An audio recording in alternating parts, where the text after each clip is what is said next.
Zoom connection. We're on. Oh, we're on. Hello. Hi. Good morning. Good morning, family. Good morning. Well, this is another big lesson. Really big lesson. Ah, lesson 153. In my defenselessness, my safety lies. Well, isn't that the opposite to the way that we've been raised and educated in this world, right? Because the ego says that my safety lies in my defenses. That's right. And Jesus is saying, no, in my defenselessness, my safety lies. That's where we will be safe. So I'll read it here. You who feel threatened by this changing world, its twists of fortune and its bitter jests, its brief relationships, and all the gifts it merely lends to take away again, attend this lesson well. The world provides no safety. It is rooted in attack, and all its gifts of seeming safety are illusory deceptions. It attacks and then attacks again. No peace of mind is possible where danger threatens thus. The world gives rise but to defensiveness. Well, I just want to stop here. Defensiveness or defenses, according to the Course, are attacks. Mm-hmm. Right? So when we use the word defense, it means attack as well. Yeah. For threat brings anger. Anger makes attack seem reasonable, honestly provoked, and righteous in the name of self-defense, which is really self-attack. Yeah. Yet is defensiveness a double threat, for it attests to weakness and sets up a system of defense that cannot work. Now are the weak still further undermined, for there is treachery without and still a greater treachery within. The mind is now confused and knows not where to turn to find escape from its imaginings. There's the ego, right? It is as if a circle held it fast, wherein another circle bound it, and another one in that, until escape no longer can be hoped for nor obtained. Attack, defense, defense, attack become the circles of the hours and the days that bind the mind in heavy bands of steel with iron overlaid. Wow, that's extreme. Returning but to start again. There seems to be no break nor ending in the ever tightening grip of the imprisonment upon the mind. Can we stop So there? you can see that concentric circles of Yes. steel and then iron, and then you see it's an iron-clad closed circuit system. Yes. Defense breeds attack. Attack breeds defense, and it just keeps on going. And it's been going for more than 13 billion years in the illusion of time, apparently. Yeah. So can we give them maybe an example? I was thinking about this earlier when I looked at it, but the first thought that I am mythical me, I am now weak and vulnerable, alone, without God, without union.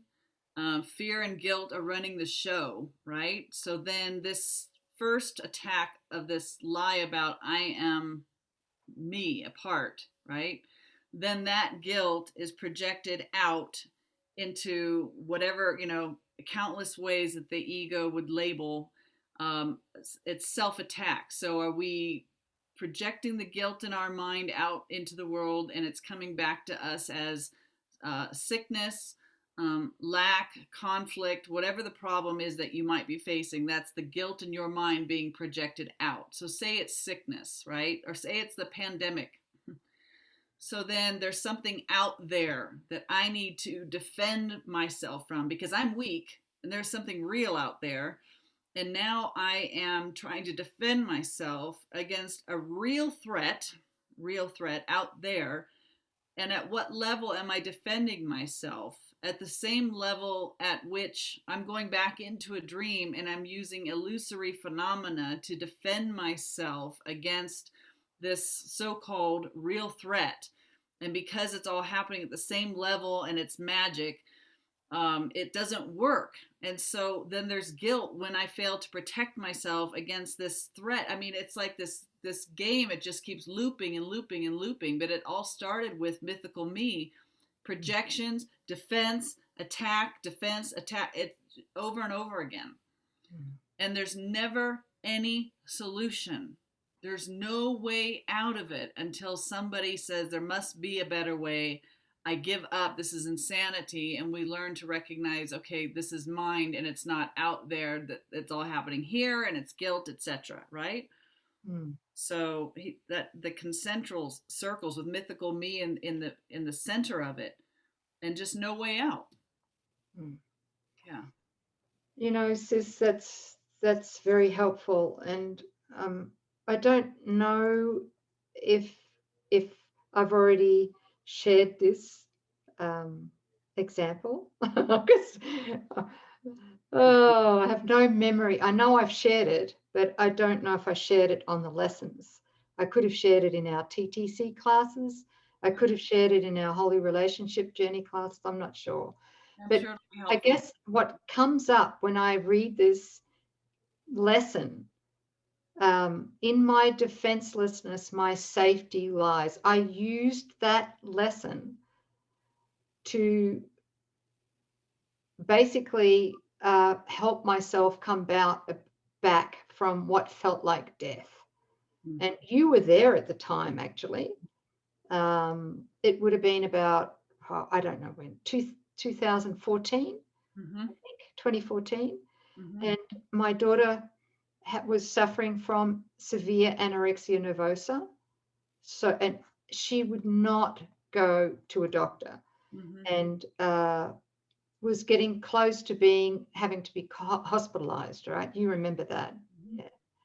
And there was I was doing well until the point where finally we convinced her that she had to go see a doctor. And so she went. She didn't want me to go with her. And later that afternoon, after her appointment, her doctor called me. Yeah. Do you remember that? Yeah. Her doctor called me in tears and tried to, I mean, poor darling, she was in terror herself, but she was, from where she was at, she was trying to get me to meet her at that fear level, 100% fear. Yeah. And so, and I wasn't meeting her there because already I was using this lesson in my defenselessness, my safety lies.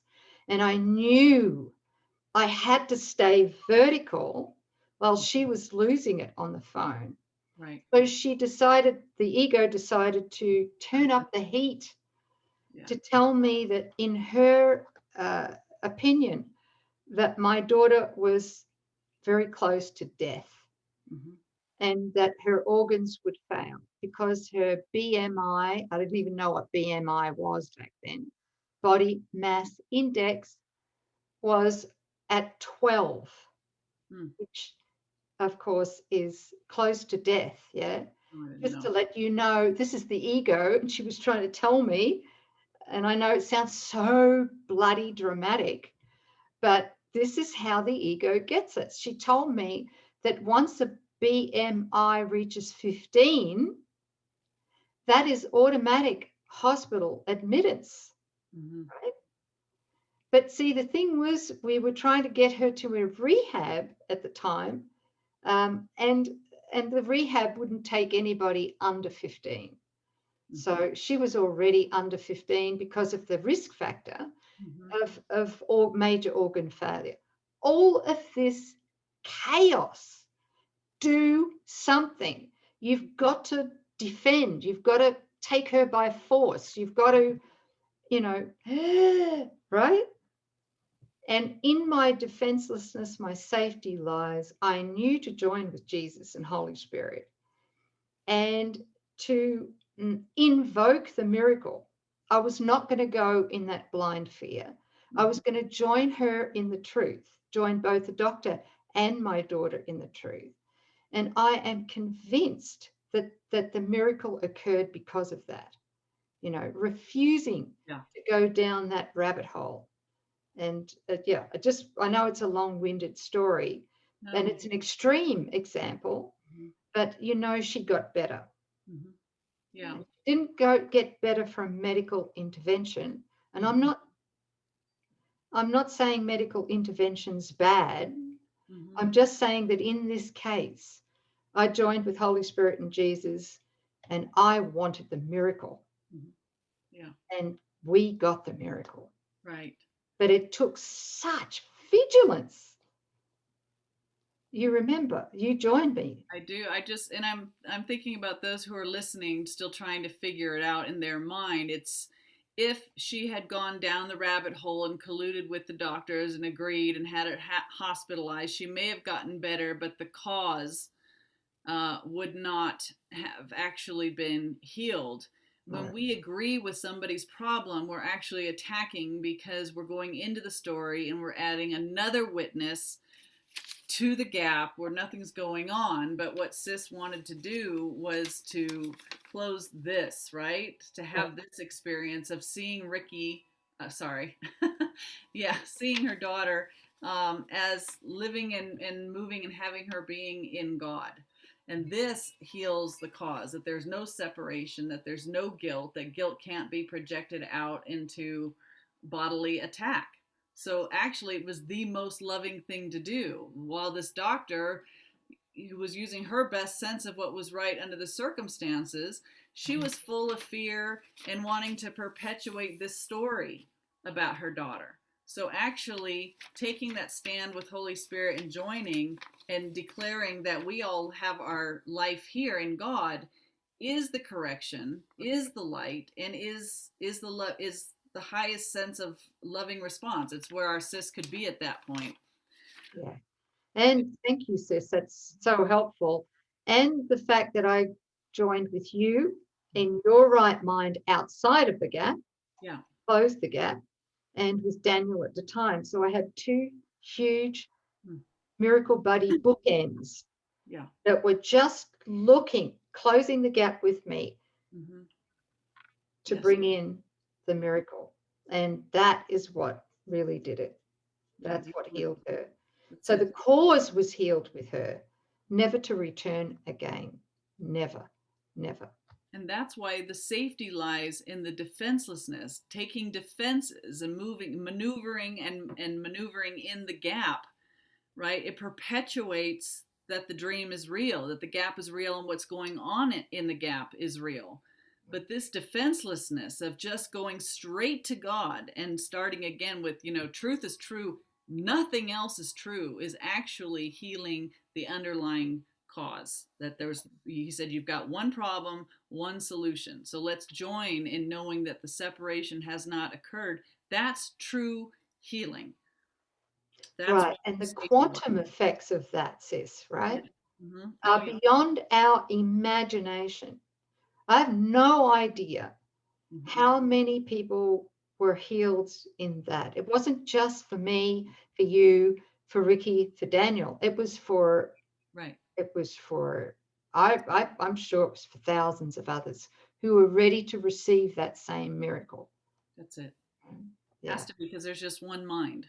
Yeah. So when the mind becomes healed, anybody that's open and receptive receives the blessing also. Thank you. So we get back to the reading. Bit of a detour there, but I just thought it might be helpful as an example. It's good. People have to understand, what does it mean? And why is my defenselessness, which the ego says that you're open season, you're soft belly up, and you can be attacked by anything. Why is that really choosing your safety? Yeah, you just gave a beautiful example of that. Thank you. Thank you, sis. Can you tell me which paragraph we're up to? 3. Okay. All right. So I'm reading the Oh, no, I'm FIP sorry. version. Sorry, you already read that part. Yeah, it's 4, isn't it? Yes, yes. Okay. Defenses are the costliest of all the prices which the ego would exact. Man, Yeah. do I know that to be true in my experience now. When I first started the course, I was like, oh, it didn't make any sense to me, this part. But now I know defenses are the costliest of all the prices which the ego would exact. In them, defenses, lies madness in a form so grim that hope of sanity seems but to be an idle dream beyond the possible. The sense of threat the world encourages is so much deeper and so far beyond the frenzy and intensity of which you can conceive that you have no idea of all the devastation it has wrought. Oh, that's a true statement, isn't it? Yeah. You are its slave. You know not what you do in fear of it. You do not understand how much you have been made to sacrifice, who feel its iron grip upon your heart. You do not realize what you have done to sabotage the holy peace of God by your defensiveness. For you behold the Son of God as but a victim to attack by fantasies, by dreams, and by illusions he has made, yet helpless in their presence, needful only of defense by still more fantasies and dreams by which illusions of his safety comfort him. So there's the gap again, right? Mythical me having, the fears in the dream, illness, sick, lack, conflict. And what does he resort to? The positives in the dream, which is what? Therapy, medication, procedures, Vacations. vacations, more money, right? So all of it, he says, it doesn't, all your defenses and all the remedies that you come up with are the same thing, and they lock, stock, and bear and keep us chained in here. In that closed circuit with the iron overlaid, right? Yes. That's it. That's the grave. Yeah. That's the casket, the coffin. Yes. Do you use that word coffin here in the US? We do. Oh, okay. No. But COFFIN. Not coughing, but coffin. Yes. Okay. Sis. That was an attempt at humor. Yes. Sorry. Lousy one at that. No. Okay. Oh, no. I love it. So we're up to defenselessness is strength. Is that where we're up to? Uh-huh. Yeah. Yes. Defenselessness is strength. It testifies to recognition of the Christ in you. Okay, I just heard something. It testifies to your incorruptible innocence. Yes. Incorruptible innocence, right? Mm-hmm. Perhaps you will recall the text maintains that choice is always made between Christ's strength and your own weakness, seen apart from him. Defenselessness can never be attacked because it recognizes strength so great, attack is folly, or a silly game a tired child might play when he seems too sleepy to remember what he wants. So that's pointing to the positive separation. So if you're mythically me identified and you seem to have attack, then your defenses do save you within a dream temporarily, but not not in truth, and that the result of that is death. This is making that positive separation and identifying yourself as not a part, but one with and as the Christ, the Son of God, who's so far beyond, who's not even in the gap, whose innocence, incorruptible innocence and invulnerability are because he's one in God. So this is knowing I can't, what I am cannot be attacked. It's impossible that the Christ or God be attacked, right? So you can't claim this while you're still claiming yourself to be mythical me. But as you recognize the Christ in you, then you can. Beautiful. Another thing that just came in then is that, in the gap, choosing between positive and negative in the gap, right? Going backwards and forwards, what I've noticed for myself in my experience is the accumulation of guilt, because there's not a decision to be free of the gap and to awaken from the idea of mythical me and the dream. There's just a devotion to making it a better ego dream. Right. Yeah. And so there's an accumulation of guilt in every defense I make. Yes. And the difference is positive. Yeah, there's no different. Even the entire gap is guilt. If you think that you are as you are not, that brings guilt, because part of your mind knows that you are the Christ. Seeing yourself as a body brings guilt. Pursuing pleasures in the gap results in guilt. Defending yourself, doing anything independently from God results in guilt. So that's making a false attack and then trying to defend yourself apart from God, both the same thing. Both, the ego doesn't want you to recognize that the goal in all of that is that you're just accumulating guilt. It doesn't care if you're positives or negatives, just that you're identifying yourself as you are not. And that's the guilt that it needs to keep the gap going. And to keep the gap going, and more specific, to keep the self-attack or self-sabotage going and hidden. Yes. Right. Because that we don't see the source of it and heal it once and for all. That's right. So, one big one is manipulating, in relationships, manipulating outcomes, etc.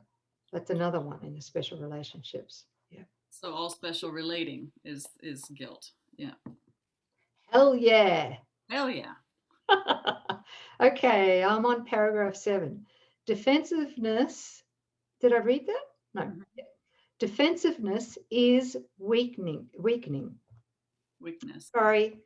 Defensiveness is weakness. Mm-hmm. It proclaims that you have denied the Christ and come to fear his Father's anger. Sis, does God have anger? No. Okay, all right. What can save you now from your delusion of an angry God, whose fearful image you believe you see at work in all the evils of the world? Hey, does that include what are they called? Acts of God? Oh gosh, yes. Yes. You gotta laugh, right? Natural disasters and acts of God, that angry God. You just never know when he's going to strike. Oh, Lord. What but illusions could defend you now, when it is but illusions that you fight? There you go. Wow, how crazy. We will not play such childish games today, for our true purpose is to save the world, and we would not exchange for foolishness the endless joy our function offers us. We would not let our happiness slip by because a fragment of a senseless dream happened to cross our minds, and we mistook the figures in it for the Son of God, its tiny instant for eternity. We look past dreams today and recognize that we need no defense because we are created unassailable. That means invincible, right? Mm-hmm. Without all thought or wish or dream in which attack has no meaning. Now we cannot fear, for we have left all fearful thoughts behind. And in defenselessness, we stand secure, serenely certain of our safety now, sure of salvation, sure we will fulfill our chosen purpose as our ministry extends its holy blessing through the world. Whew, Big, isn't it? I love that. We just don't believe that it's possible, but when we truly do surrender and accept the truth about us and let God be God, you do find, again, Sis and I've talked about being in the flow, where obstacles are removed, what you need comes to you effortlessly. You don't have threats, or you're not seeing fearful images around you. This is the natural part of waking up to what you are, and in that knowledge of what I am, it's impossible that what I am can be attacked, because I and the Father are one. Illusions cannot threaten the truth. There's such a deep peace in that Oh. instant we accept it. Mm-hmm. That is God's will in that moment. That is the peace of God. Mm-hmm. It's in that peace of God, when we accept that, that is when we're joined as the will of God. Right. Yeah. Thank you for healing me. Sure. Thank you. Okay. Be still a moment. Ah, beautiful. I felt that. Be still a moment and in silence think how holy is your purpose, how secure you rest, untouchable within its light.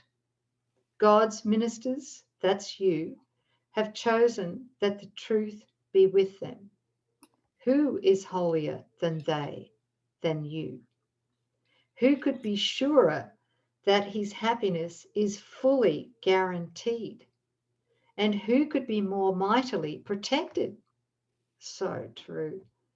What defense could possibly be needed by the ones who are among the chosen ones of God by his election and their own as well? It is the function of God's ministers to help their brothers choose as they have done. God has elected all, but few have come to realize his will is but their own. I mean, what he's talking about here is the joy of fulfilling our most joyful purpose here, our mission, to be the light of the world, to actually be it. We have to accept it first before we can be it. Okay. And and I think the highest function is to help our brothers and sisters to recognize that they too are the light of the world. Yeah. That's why we're doing this now. There's nothing more joyful than this purpose. Nothing in the dream. Yeah. Not winning $5 or $10 million, not terrific vacations, not good sex, none of it. It all pales in comparison with being able to join with you guys like this. True. Really. Yeah. It's just everything. Everything. Okay, I'll keep reading. And while you fail to teach what you have learned, salvation waits and darkness holds the world in grim imprisonment. Nor will you learn that light has come to you and your escape has been accomplished. For you will not see the light until you offer it to all your brothers. And they take it from your hands. So as they take it from your hands, so will you recognize it as your own. That is, you know that one, sis? oh gosh, yeah. I'm really, and this understanding that going back, the power of decision is my own, right? Yeah. We think that we have a choice. And then we come to recognize that God's will and our will is really the same. We finally surrender the gap in mythical me and accept from the Father that, what he is what I am, and God's will and my will are one. But the beautiful thing in the way that wisdom and love works is that, this is our function to extend it. And I can receive truth from God, but I don't get to keep it until I extend it to you. So because you're you and you're here now, I get to give and extend what I've been revealed by the Holy Spirit, but I can't claim it until we share it. And that's the gratitude that Sis and I feel when we come here. We know the power and the healing and the quantum rippling effect of what's happening as this dynamic is going on. Yeah. Yeah. Just immense gratitude welling up. Yeah. So beautiful to do this. Yeah. You know, guys, we love you very much with his love, which is our love. So beautiful. Thank you, Sis, for joining me to do this. I never would have done this on my own. Thank you. You're welcome. Thank you. Yeah, there's nothing more important than this.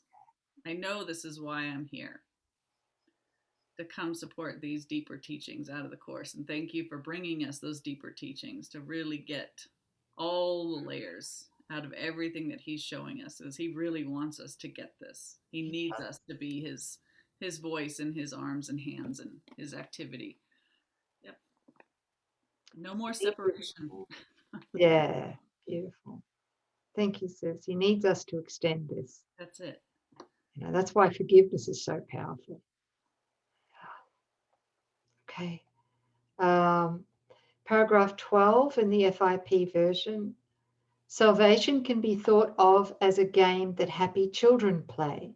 It was designed by one who loves his children and who would replace their fearful toys with joyful games, which teach them that the game of fear is gone. His game instructs in happiness because there is no loser. Yeah. Everyone who plays must win. And in his winning is the gain to everyone insured. That's it. Well said. I mean, Jesus is a way with words, right? Doesn't he? The game of fear is gladly laid aside when children come to see the benefits salvation brings. That's it. That's when you'll decide to give up the gap, when you see the benefits, and you see the benefits through your brother. Oh, yeah. Oh, yes. You who have played that you are lost to hope, abandoned by your father, left alone in terror in a fearful world, made mad by sin and guilt. Be happy now. That game is over. Over. It's over. It's kaput. Now a quiet time has come in which we put away the toys of guilt and lock our quaint and childish thoughts of sin forever from the pure and holy minds of heaven's children and the Son of God. That's you. Mm-hmm. We pause for a moment more to play our final happy game upon this earth. And then we go to take our rightful place where truth abides and games are meaningless. So is the story ended. Let this day bring the last chapter closer to the world, that everyone may learn the tale he reads of terrifying destiny, defeat of all his hopes, his pitiful defense against a vengeance he cannot escape, is but his own deluded fantasy. God's ministers, that's you, that's us together, God's ministers have come to waken him from the dark dreams this story has evoked in his confused, bewildered memory of this distorted tale. God's Son can smile at last on learning that it is not true. Today we practice in a form we will maintain for quite a while. We will begin each day by giving our attention to the daily thought as long as possible. In my defenselessness, my safety lies. 5 minutes now becomes the least we give to preparation for a day in which salvation is the only goal we have. 10 would be better, 10 minutes. 15 minutes, even better still. Yes. But I mean, I'm stopping here. Are we worth it? Oh, That's the question. Are we worth it? I say yes. yes. And as distraction ceases to arise to turn us from our purpose, we will find that half an hour is too short a time to spend with God. I second that. Yeah. Nor will we willingly give less at night in gratitude and joy. Each hour adds to our increasing peace as we remember to be faithful to the will we share with God. At times, perhaps a minute, even less, will be the most that we can offer as the hour strikes. Sometimes we will forget, but we won't beat ourselves up, right? Oh, At other times, the business of the world will close in on us, and we will be unable to withdraw a little while and turn our thoughts to God. Yet when we can, we will observe our trust as ministers of God in hourly remembrance of our mission and his love. And we will quietly sit by and wait on him and listen to his voice and learn what he would have us do the hour that is yet to come, while thanking him for all the gifts he gave us in the one gone by.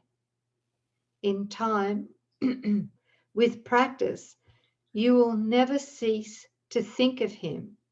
I was going to say to thank him. That's true as well. good. And hear his loving voice guiding your footsteps into quiet ways where you will walk in true defenselessness. For you will know that heaven goes with you. You will know it. You will feel it. Nor would you keep your mind away from him a moment, even though your time is spent in offering salvation to the world. Think you he will not make this possible? For you who choose to carry out his plan for the salvation of the world and yours, of course he will make this possible. Today our theme is our defenselessness. What a burden we will lay down. We clothe ourselves in it, in defenselessness, as we prepare to meet the day. We rise up strong in Christ and let our weakness disappear as we remember that his strength abides in us. We will remind ourselves that he remains beside us throughout the day or through the day and never leaves our weakness unsupported by his strength. We call upon his strength each time we feel the threat of our defenses undermine our certainty of purpose. In other words, every time we're tempted by the ego, we will pause a moment as he tells us this: I am here. Your practicing will now begin to take the earnestness of love to help you keep your mind from wandering from its intent. Be not afraid nor timid. That's false humility, right? There can be no doubt that you will reach your final goal. I'm listening. Yep. Are you? Yes. Yes. Yes. These are his gifts to you. Well, Defenselessness. can you back up? Did you have that sentence? The ministers of God can never fail. No. No, how could that be omitted? Wow. Are you joking? No, it says there. Okay, could you read the sentence before and Yeah. the sentence after, please? There can be no doubt that you will reach your final goal. The ministers of God can never fail because the love and strength and peace that shine from them to all their brothers come from him. Okay, I got it, sis. Okay. It's my bad. Please forgive me. That Okay. sentence was here, but Okay. the ego didn't see it. Well, good thing I'm here. Thank God. One of us is without an ego, you know? Yeah, that Okay. is so huge. I can feel that whole sentence. Oh my God. Oh, I want to read it again. The ministers of God can never fail because the love and strength and peace that shine from them to all their brothers come from him. Wow. These are his gifts to you. Defenselessness is all you need to give him in return. You lay aside but what was never real, to look on Christ and see his sinlessness. Mm. Mm. Yeah, I'm getting that sense, a felt state that when we're in a total state of surrender, no mythical me, in deep humility, accept what we are and allow what we are to come through. The God impulse that comes through us out of our expression to our brothers is literally God. Like you just said, you'll feel that the power of God or the kingdom of heaven is within you and goes with you. Yes. Right, throughout your day. It's a felt state, and that is, you know, you're invulnerable. You feel God with you. You feel that your thoughts are inspired and from God, that you're willing with God, so that throughout your day you're doing his will. It's like all there is to you is God. That is what you are in your state of defenselessness. Defenses shunt that experience off. Defenses say, I'm mythical me, don't want to hear you, don't want to feel you, don't want to hear about your will. I'm busy being Coreen. So, in our defenselessness, our safety lies. That's when we know we're one with God, we're walking with God, and nothing can touch you because you're in the world, but not of it. You're completely under God's laws. Yep. We're on a mission from God. We're the Blue Sisters. Yes. Yay. Yay. Come on, get up and dance. Let's boogie, sis. Oh my gosh. I loved that movie. Me too. Me too. A One of mission my from all-time God. favorites. That comes. We have to get thin ties and suits and Blues Brothers hats, sis. We will for How? our midway session. Okay. We'll do it. Yeah. Yes. Oh, how fun is that? Oh, fantastic. So, we love you guys. Thank you. Thanks, sis. You just unpacked that so beautifully. Thank you. Thank we you. did too. We did together. Yeah. We love you. Because of you. And you and you and you. You, and you. you're on a mission from God. Don't. We'll see you next time. Okay, bye.